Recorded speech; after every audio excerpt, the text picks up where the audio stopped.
Hello my dear students, welcome to all of in chemistry science. तो आज के इस वीडियो में हम लोग डिस्कस करने वाले पॉलीमर टॉपिक के बारे में।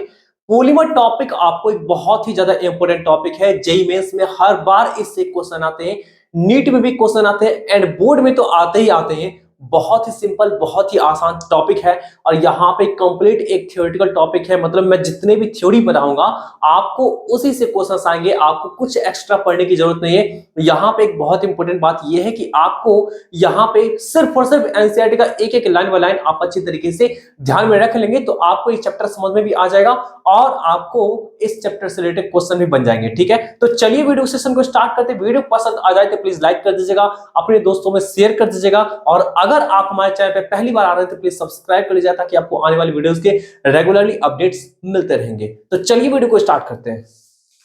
देखिए, पॉलीमर का मतलब होता है पॉली। ये पॉलीमर ना दो टर्म से मिलकर के बना है। पॉली एक टर्म है, दूसरा क्या आपका जी मर टर्म है।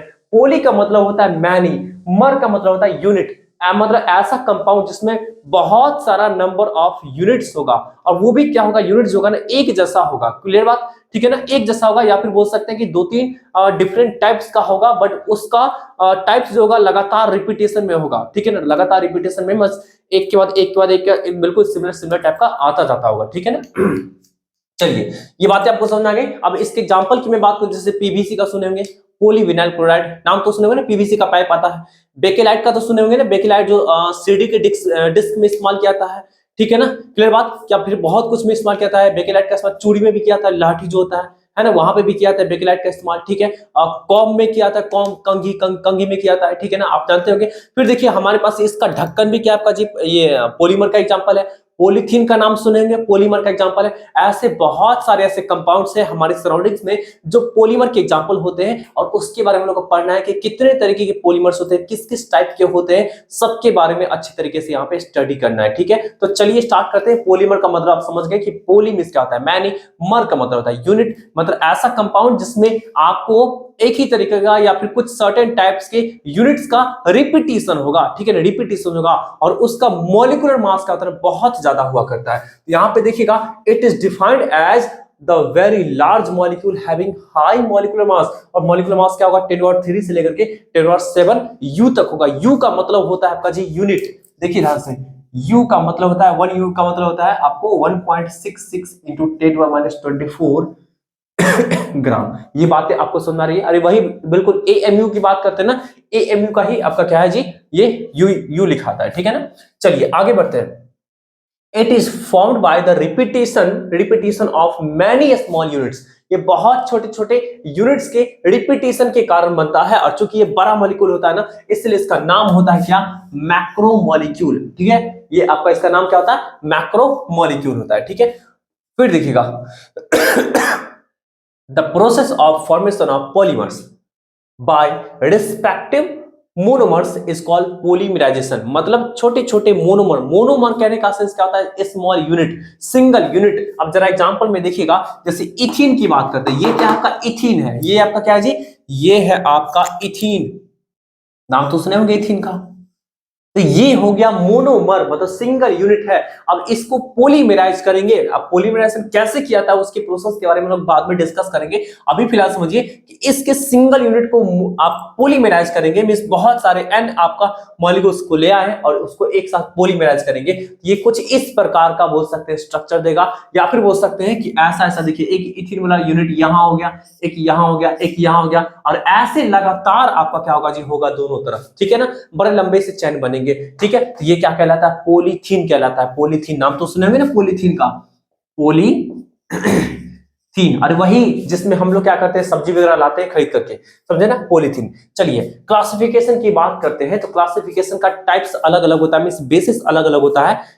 ठीक है, तो यहां पे सबसे पहले उस बेसिस को स्टडी करना है जिसमें सोर्सेज आते हैं कि किस सोर्स से हम लोग पॉलीमर को ऑब्टेन कर रहे हैं। ठीक है ना, तो क्लासिफिकेशन बेस्ड ऑन सोर्स। तो एक होगा नेचुरल पॉलीमर।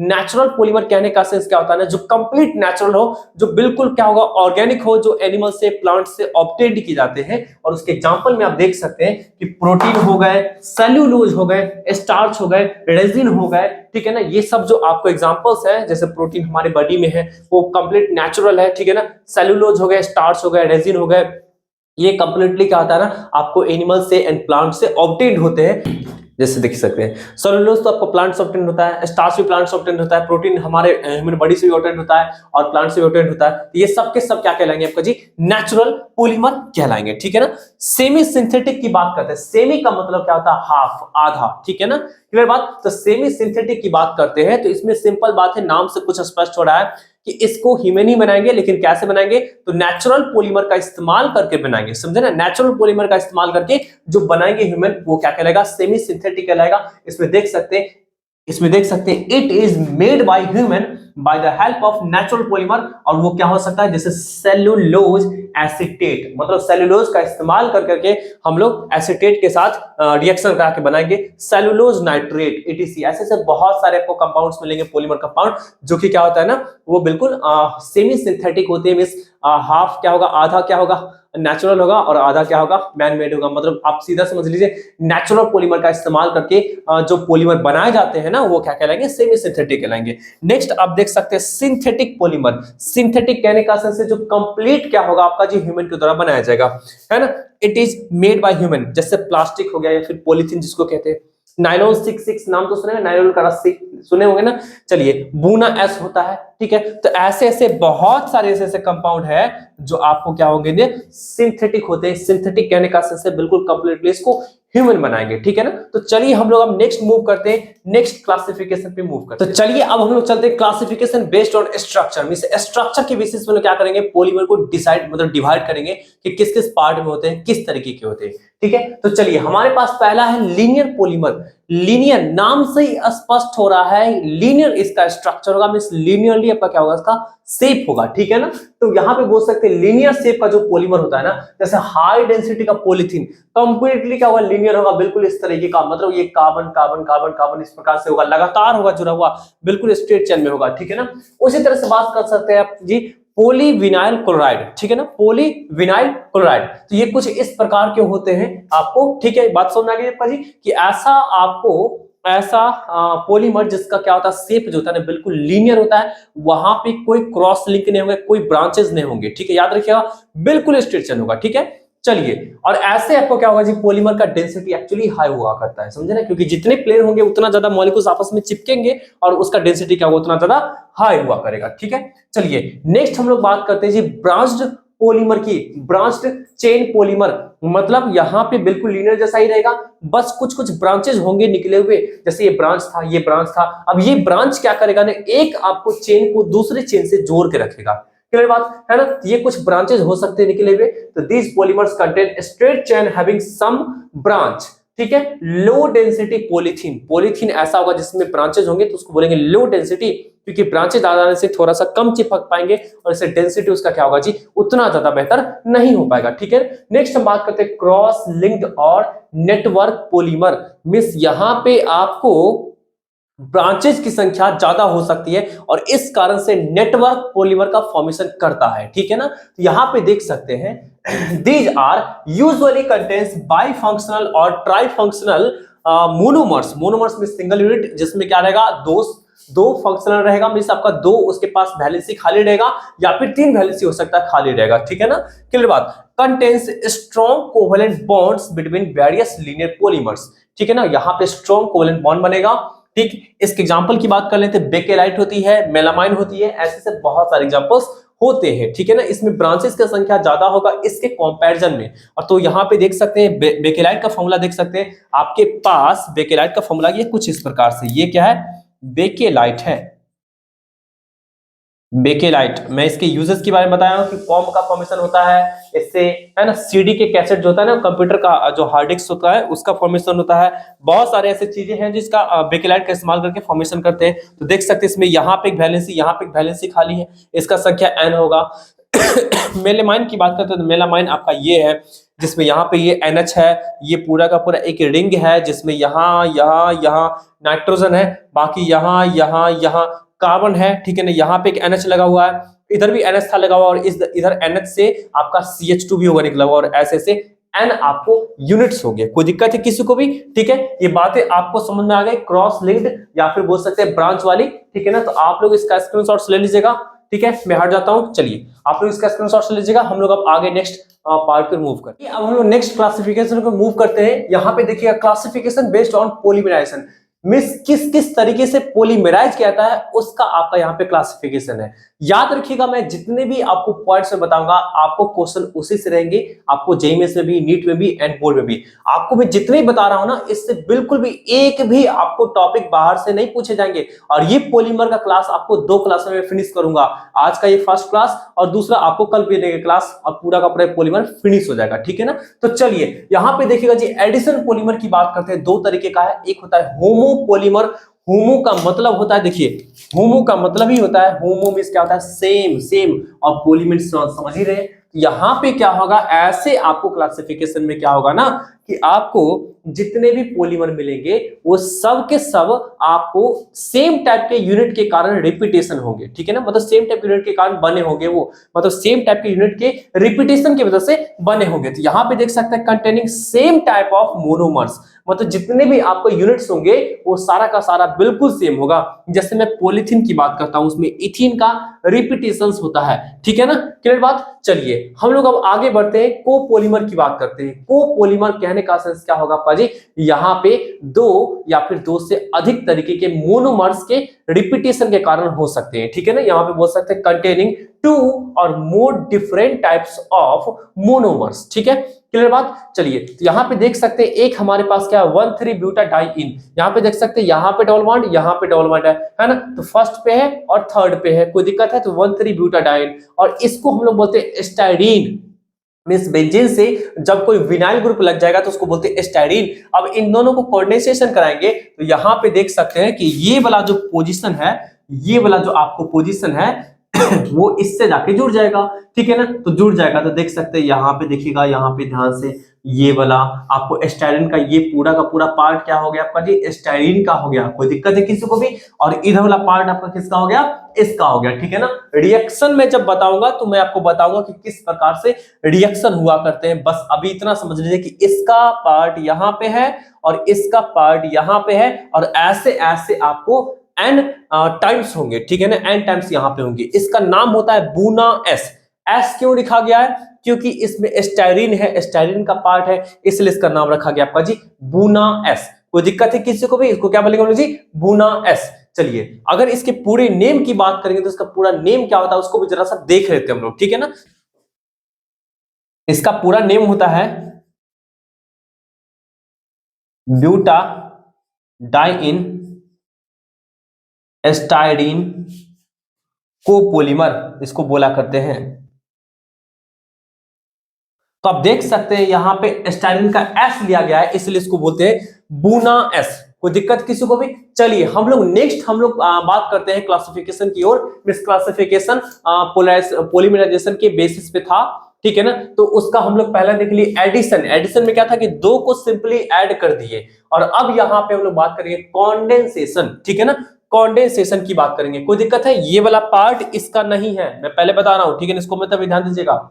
चलिए कॉन्डेंसेशन पॉलीमर की बात करते हैं। कॉन्डेंसेशन कहने का सेंस क्या होगा जी, 2 या फिर 2 से ज्यादा मॉलिक्यूल्स आपस में क्या कॉन्डेंस होगा। कॉन्डेंस कहने का सेंस क्या होगा, आपस में जुड़ेगा और जुड़ने के साथ कुछ छोटे छोटे मॉलिक्यूल्स भी क्या होगा, एलिमिनेट करेगा वो। जैसे वाटर हो सकता है, हाइड्रोजन क्लोराइड हो सकता है, एक बहुत ही छोटा सा स्मॉल अल्कोहल हो सकता है। तो इन सबको क्या करेगा, वो रिलीज करेगा, ठीक है ना। यहाँ पे क्या है, found by repeated condensation of 2 different bifunctional or trifunctional monomeric units, ठीक है ना। in these reactions elimination of small molecules such as H2O alcohol HCl etc occur, ठीक है ना। यहाँ पे देख सकते हैं, जैसे टेरिलिन की बात करेंगे, नाइलॉन 6 की बात करेंगे, नाइलॉन 6 की बात करेंगे, तो ये सब जो आपको कुछ कंपाउंड्स है, ये सब क्या होते हैं ना, कॉन्डेंसेशन पॉलीमर के अंतर्गत आते हैं, ठीक है। तो अब यहाँ पे देखिएगा जी, हमारे पास देखिएगा